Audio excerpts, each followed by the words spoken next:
পুর নিগমের তরফে কড়া নির্দেশ থাকা সত্ত্বেও একাংশ ব্যবসায়ী ফুটপাত দখল করে ব্যবসা চালিয়ে যাচ্ছেন।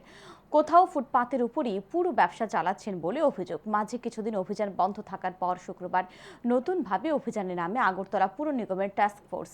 এদিন প্রথমে রাজধানীর লেক চৌমুহনী বাজার থেকে ভগবান চৌমুহনী চলে অভিযান তুলে দেওয়া হয় ভগবান ঠাকুর চৌমুহনীর অনেক মাংসের দোকান।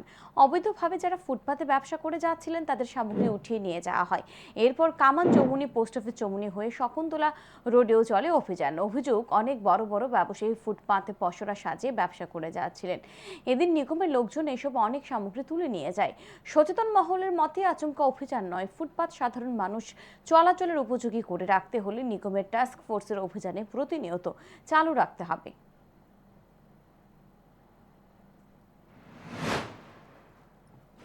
আমাদের অভিযান মূলত আজকে আমরা স্টার্ট করেছি লিকচুমনি বাজার থেকে।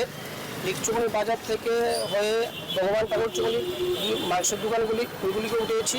তারপর আমরা এখন কামান চৌমুহনী থেকে post office Chowmuhani Shakuntala road, যারা ফুটপাতে নতুন করে ফুটপাত করে দিয়েছে গভর্নমেন্ট, তার থেকে ফুটপাতের উপরে কিছু কিছু দোকানদার রাস্তার উপরে এই জিনিসপত্র রেখে দিচ্ছে।